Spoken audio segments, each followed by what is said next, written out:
Bismillahirrahmanirrahim. Assalamualaikum warahmatullahi wabarakatuh. Kembali lagi bersama saya Osip Munsiri. Pada kali ini saya akan menjelaskan tentang airway management. Oke, sebelum itu teman-teman jangan lupa untuk subscribe and like ya, dan tekan tombol loncengnya teman-teman ya. Nah teman-teman, untuk soal untuk tentang airway management itu sendiri ya, atau ini termasuk ke soal gawat darurat ya teman-teman ya, kekuatan gawat darurat. Nah ini banyak teman-teman muncul di soal-soal uji kompetensi. Nah maka teman-teman juga wajib tahu tentang airway management ya teman-teman. Oke, kita langsung saja masuk ke pembahasannya. Nah di sini pengolahan obstruksi jalan napas teman-teman nih di airway.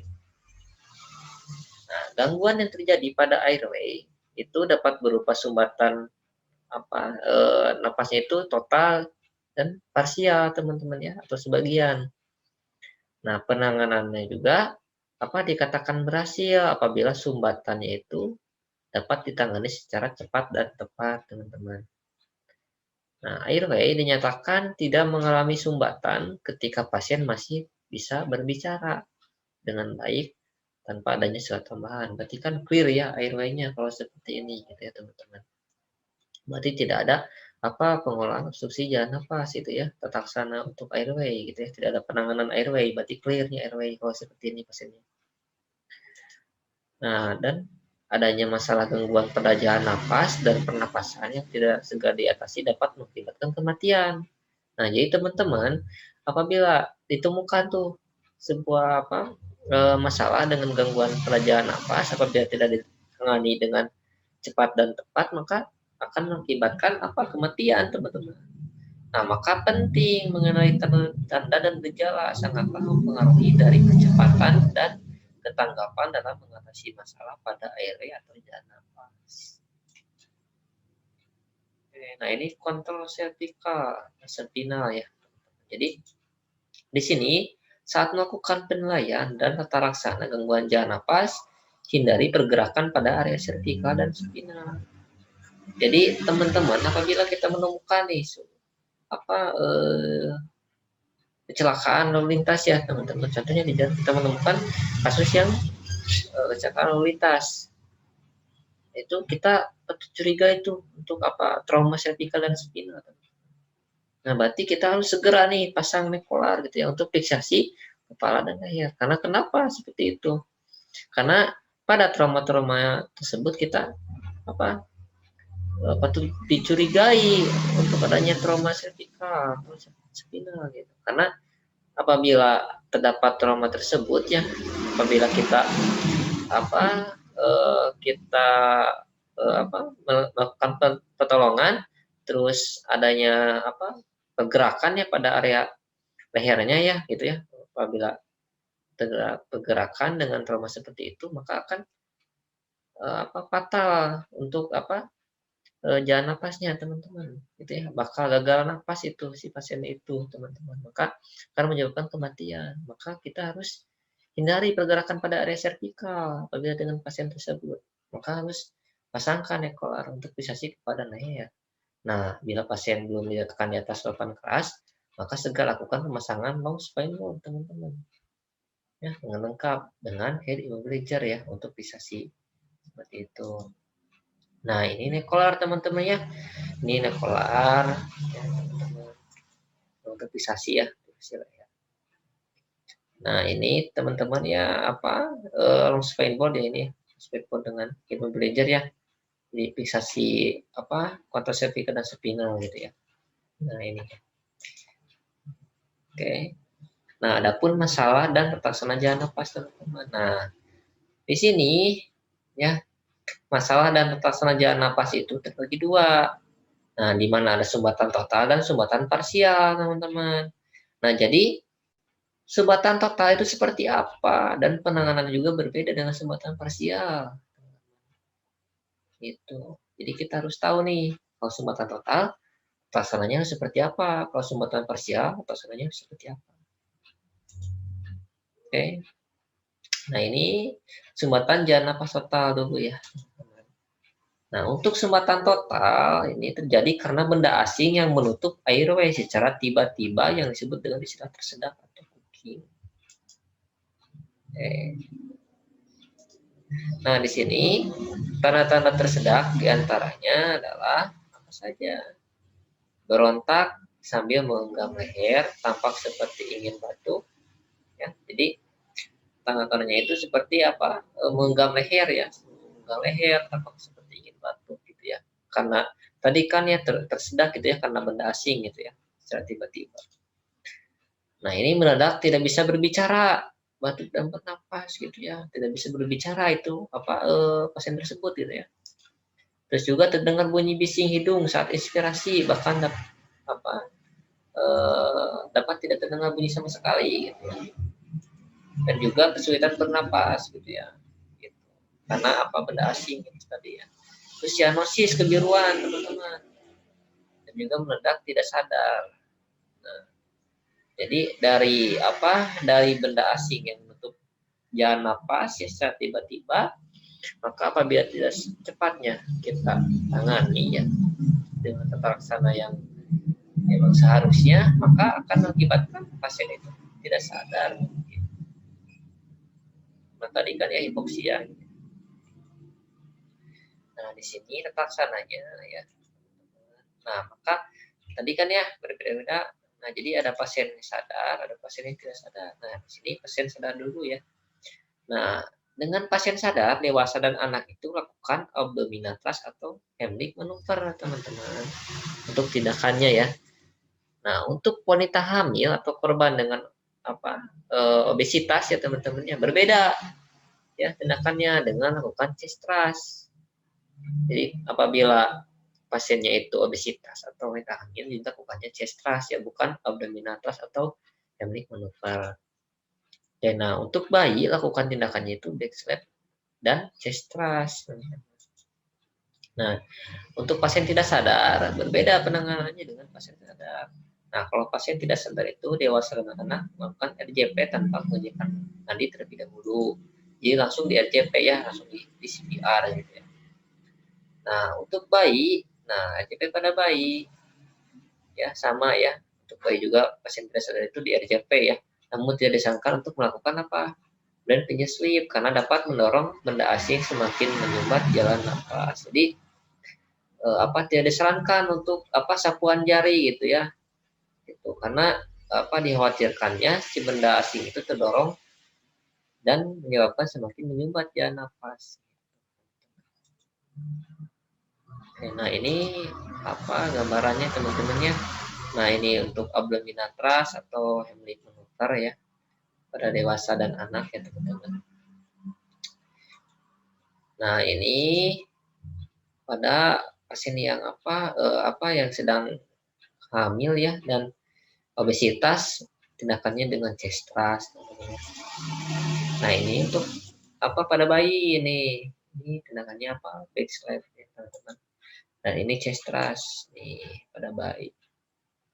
Nah jadi berbeda ya untuk laksana tersedak gitu ya atau sumbatan total. Nah ini sumbatan jalan napas parsial teman-teman ya. Nah jadi untuk sumbatan jalan napas parsial di sini terbagi 3. Ada sumbatannya itu cairan ya gargling, ada snoring ya pangkal lidah, ada crowing jadi anatomis gitu ya karena penyakit difteri gitu ya. Nah terus kita lanjut. Nah di sini sumbatan karena cairan nih lebih dulu dengan gargling ya. Nah sumbatan karena cairan dapat mengakibatkan aspirasi yaitu masuknya cairan dalam paru-paru pasien. Pembebasan jalan napas karena cairan dapat dilakukan dengan cara manual ataupun alat. Sumbatan jalan napas karena cairan dapat diidentifikasi dengan adanya suara gargling atau seperti suara berkumur-kumur. Nah, cara manual yaitu dengan teknik logrol.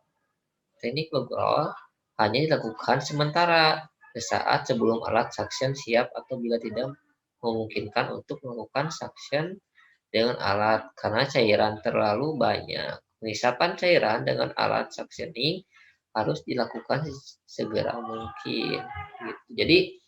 Jadi untuk tata laksana dengan sumbatan karena cairan itu cara manualnya dengan teknik Gogro ya. Nah ini teman-teman ya dengan teknik Gogro.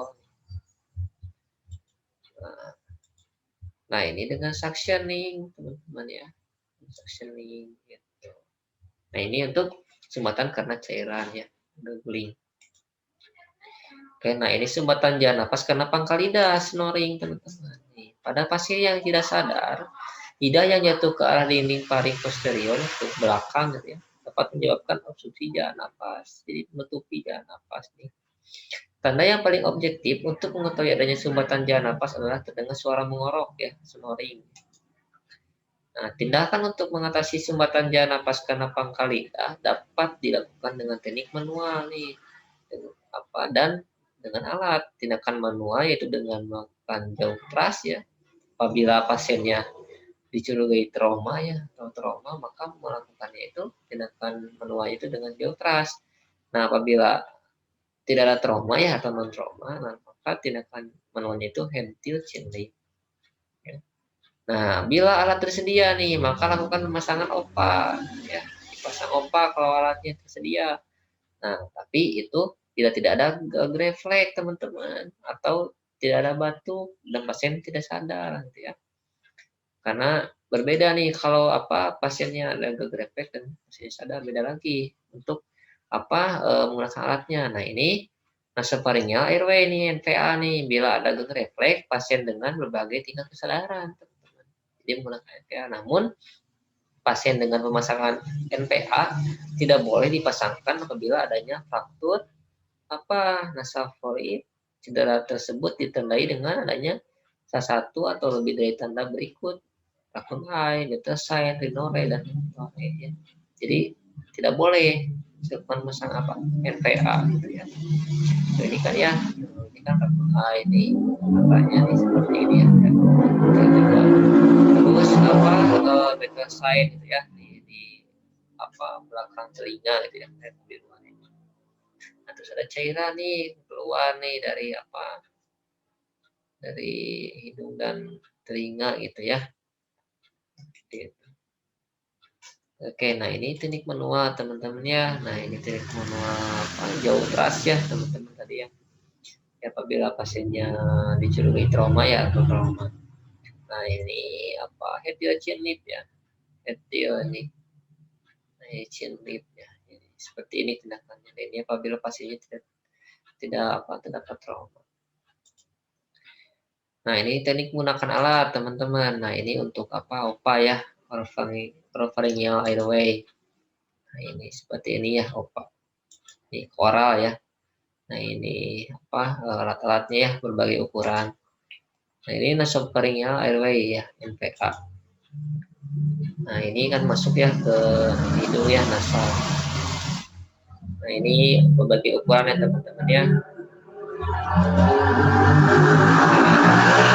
Sumbatan anatomis ya, teman-teman nih. Yang ketiga, sumbatan anatomis disebabkan oleh penyakit saluran pernapasan, misalnya difteri atau karena adanya trauma yang mengakibatkan pembekakan atau ngedim pada airway, misalnya trauma inhalasi pada kebakaran atau trauma tubuh pada leher. Nah, penanganan sumbatan anatomis membutuhkan definite airway terdiri dari intubasi endotrakeal ya, protrakeal dan nasotrakeal dan medial airway. Nah, ini ya seperti endotrakeal tube ya. Ini masuk ke ini ya, tuh masuk ke endotrakeal tube, ini masuk ke oral ya teman-teman. Nah, ini nasotrakeal tube ya, ini masuk ke hidung ya. Nah, ini untuk tindakan tadi? Cervical airway ya, untuk needle cricotiroidotomy ya, teman-teman.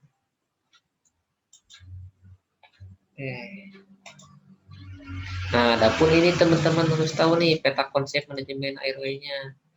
Nah, jadi kita berawal dari tadi kan airway terlebih dahulu ya. Nah, apabila pasiennya itu ternyata sadar nih, dapat berbicara, berarti ya sudah, airway-nya clear gitu ya. tinggal kita lanjutkan ke breathing-nya, lihat breathing-nya gitu kan ya, kaji ke breathing. Nah, nanti saya akan bahas ya untuk breathing-nya. Nah, terlebih dahulu kita akan bahas dulu airway-nya gitu ya, teman-teman. Nah, di sini apabila ternyata ada obstruktif teman-teman nih. Ada ada halangan jalan nafas gitu ya, teman-teman ya. Nah, benda asing yang ini gitu ya. Nah, ternyata apakah lihat dulu ini pasiennya trauma atau tidak? Pasiennya ada trauma atau tidak, teman-teman? Oh iya, ternyata ada trauma. Ya. Nah, berarti kita lihat tadi itu chest vein control gitu ya. Berarti kan pasang nekolat, pasang juga long spine board dan juga head immobilizer gitu ya. Apabila pasiennya trauma gitu ya. Nah, juga lihat nih obstruksinya. Apakah total atau parsial? Nah, contoh nih pasiennya ternyata ini total ternyata nih. Sumbatannya total pasiennya. Ternyata ternyata pasiennya ini sadar ya teman-teman. Berarti ini lihat juga lagi ini pasiennya dewasa, anak atau bayi. Terus obesitas kah atau sedang hamil, itu kan berbeda ya tindakannya. Apabila ini pasiennya ternyata obesitas yang kita hamil, berarti dengan sadar itu berarti kan menggunakan tindakannya chest thrust gitu.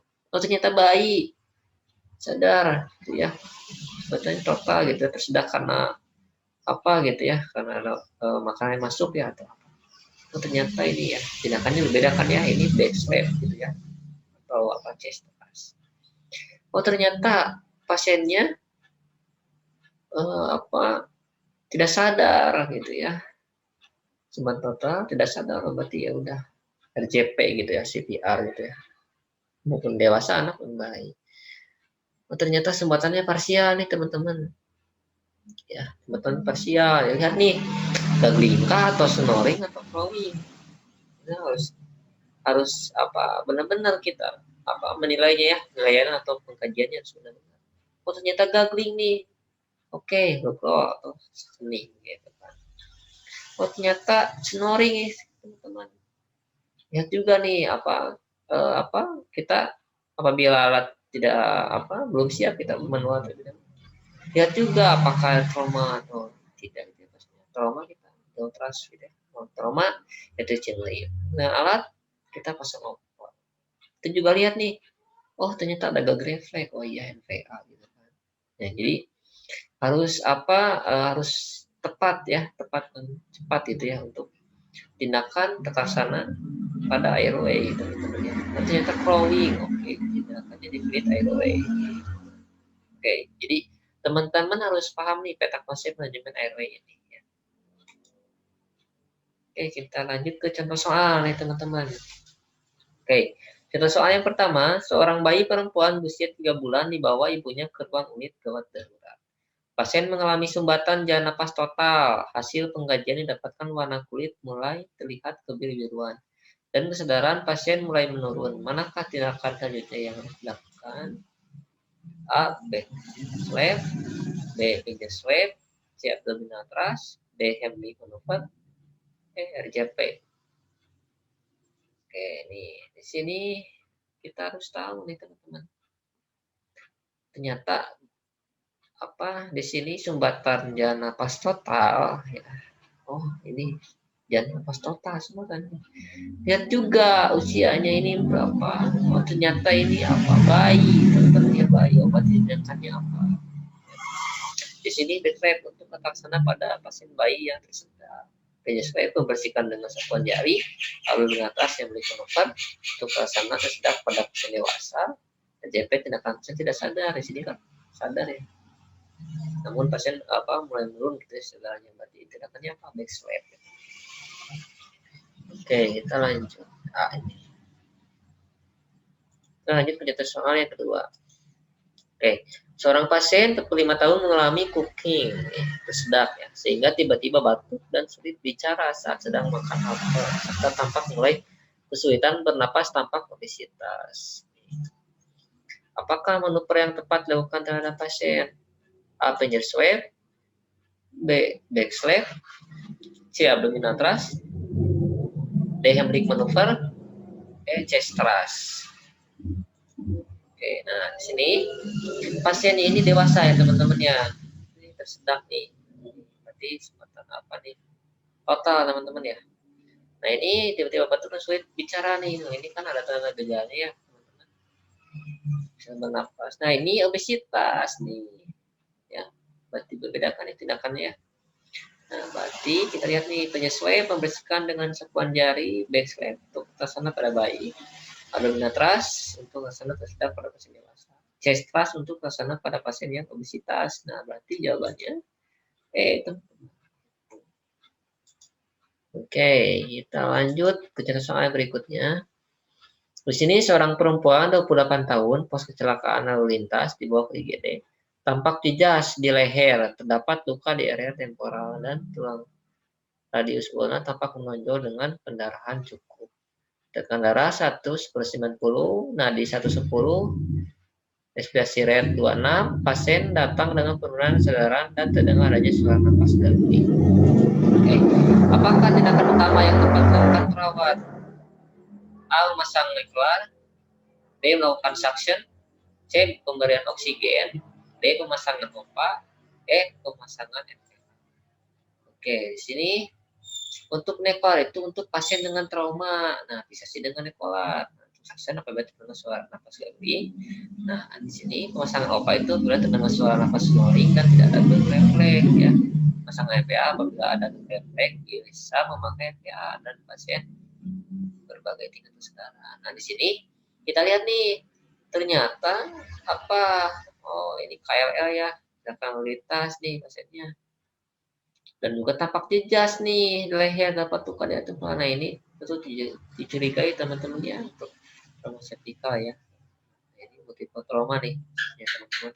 Oke, berarti kita sebelum itu, nah ini lihat lagi nih, oh ternyata ada suara nafas garingnya. Nah, namun kita terlebih dahulu tadi ingat teman-teman bahwa apabila si pasien itu dapat trauma servikal ya, maka kita harus fiksasi gitu ya untuk pegangan untuk lehernya gitu ya, gitu karena ada trauma ada trauma servikal di sini ya, di jas di leher gitu ya, kita harus curigai itu, berarti kita harus fiksasi ini untuk lehernya, maka kita yang prioritas itu tindakan utamanya itu memasang mekolar itu teman-teman ya. Jadi jawabannya Oke, contoh soal selanjutnya. Seorang laki-laki berusia 42 tahun dibawa oleh polisi ke UGD dengan penurunan kesadaran sejak 2 jam lalu akibat kecelakaan lalu lintas. Hasil pengkajian KCS 9, perdarahan dan fraktur pada 1/3 radius ulna. Terdengar suara napas snoring, tekanan darah 140/90, frekuensi nadi 102 per menit, RR 26 kali per menit, suhu 37 derajat Celcius. Apakah tindakan keperawatan yang tepat dilakukan pada kasus tersebut? Nah, di sini melakukan suction kah? Atau melakukan beban pada luka? Atau memasang OPA? Atau memberikan bantuan oksigen? Atau memberikan cairan infus? Nah, di sini suction itu kan apabila terdengar suara garglingnya, di sini tidak ada suara gargling, tapi snoring. Nah, di sini lihat nih, ternyata di sini kita lihat nih pasiennya tidak ada tanda-tanda trauma septikal ya teman-teman ya. Nah, berarti di sini terdengar suara napas snoring nih. Itu ya, lebih ke airway ya. Kita lakukan airway manajemen berarti kita dengan suara napas snoring gitu ya, dengan penurunan kesadaran. Nah, berarti tindakannya memasang pompa. Itu. Jadi jawabannya C ya teman-teman. Oke. Selanjutnya, seorang perempuan usia 58 tahun mengalami kecelakaan lalu lintas ditemukan dengan kondisi penurunan kesadaran, korban dalam kondisi jejas di leher, luka di wajah, helm terlepas dari kepala, pernapasan cepat dan dangkal, suara napas snoring, cyanosis, dan akal dingin. Sebagai petugas kesehatan yang menemukan korban di lokasi, apakah yang harus Anda lakukan? Nah, A. Hetil cilip, B. Jauh tras, C. Hetil, D. OPA, RJP.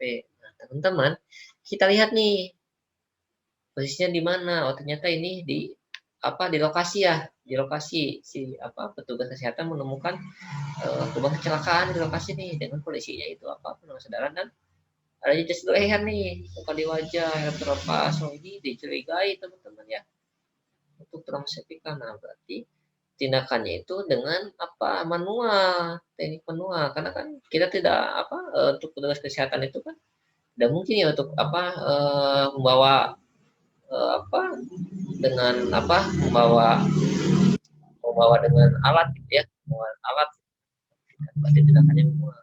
Ini pasiennya trauma, berarti kita tindakannya apa itu trust ya. Nah, ini kan heterogenik itu otomatis sumbatan jalan napas dengan pasien non trauma. Trust sumbatan itu jalan napas dengan pasien trauma. Ya. Kalau heterogenik non trauma, trust itu. Nah, OPA apabila terdengar suara napas snoring tidak terdeteksi. Ini kan tidak mungkin ya kita apa tahu apa petugas kesehatan yang di lokasi gitu ya, yang di luar mengambil alat gitu kan ya. Nah, ini RJP tindakan kompresi jantung paru. Ya. Nah, ini kan trauma ya. Kita pasang apa bukan pasang tapi mohon maaf ya bukan pasang tapi kita harus melakukan teknik manual dengan jam terakhir ya, jadi jawabannya B. Soal berikutnya, ini seorang laki-laki 25 tahun dibawa ke UGD dengan kondisi penurunan kesadaran. Hasil pengajian pasien di relatif hipertensi, GCS 7, pucat, sesak napas, terdengar bunyi napas gaggling, ya. Dengan darah 150/100, nadi 80, RR 25, apakah tindakan kepatuhan fetus pada kasus tersebut? A. Melakukan suction, B. OPA, C. Masang NVA, D. Memberikan oksigen, E. Finger sweep. Nah, di sini kita lihat nih, ini pasien penurunan kesadaran, pengajiannya apa? Ini berarti hipertensi ya teman-teman. CS-nya ini 7 ya. Pucat, sesak napas dan terdengar bunyi napas gaggling nih. Nah, ini gaggling, ini napas gaggling. Ini tidak ada apa trauma ya, tidak ada trauma gitu ya. Ini apa napas gaggling, oh, berarti tindakannya apa tuh tadi itu? Itu gaggling. Jadi yang local dan apa? Bukan suction ini. Nah, jadi jawabannya. Suction ini kan apabila terdengar suara nafas gaggling. Gitu, seperti itu. Jadi jawabannya A. Oke teman-teman, alhamdulillah untuk penjelasan hari ini cukup sekian teman-teman ya. Mudah-mudahan bermanfaat untuk teman-teman. Jangan lupa untuk subscribe and like dan tekan tombol loncengnya teman-teman ya.